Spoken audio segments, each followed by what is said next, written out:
বিদ্রোহী কবি কাজী নজরুল ইসলামের আজ ১২৫তম জন্মজয়ন্তী। রাজ্যে এই উপলক্ষে বিভিন্ন অনুষ্ঠানের আয়োজন করা হয়। এদিন সকালে রাজধানীর নজরুল কলাক্ষেত্রে হয় প্রভাতী কবি প্রণাম অনুষ্ঠান। রাজ্য সরকারের তথ্য ও সংস্কৃতি দপ্তর এই অনুষ্ঠানের আয়োজন করে।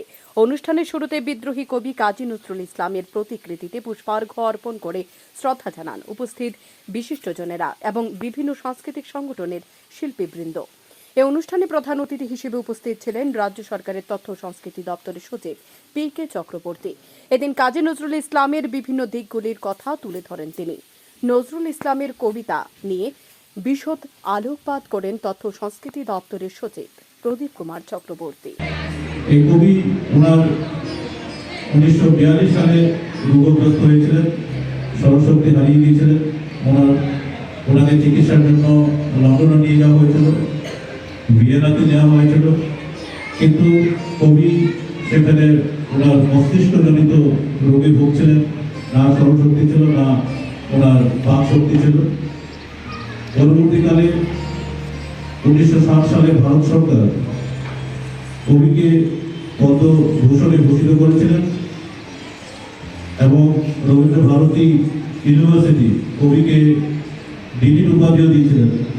পরবর্তীকালে ঢাকায় বিশ্ববিদ্যালয় সেখানে ডিলিট উপাধি কবিকে দিয়েছিলেন। 1975 বা 76-এর দিকে বাংলাদেশ সরকার ওনাকে জাতীয় কবি হিসাবে ঘোষিত করেছিলেন। ওনাকে বাসস্থানের ব্যবস্থা করে দেওয়া হয়েছিল। পরবর্তীকালে উনি মাত্র 77 বছরে মারা যান, কিন্তু ওনার যে রচনাগুলি অক্ষয়ভাবে থাকবে।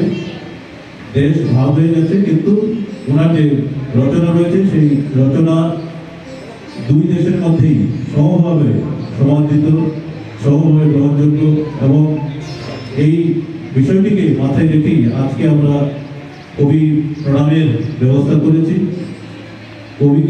কবির রচনা দিয়েই যদি আমরা ওনাকে স্মরণ করি তাহলে আরো বেশি ভালো হয়। তাই আপনাদের সম্মুখে আমি এক দুটি কবির লেখা খুব সেন্টিমেন্টাল গান উনি ওনার জীবনে যখন গুরুকে হারিয়েছিলেন এই কবিতাগুলি উনি লিখতেন এবং রচনা করেছিলেন। Bureau report, news daily Bharat.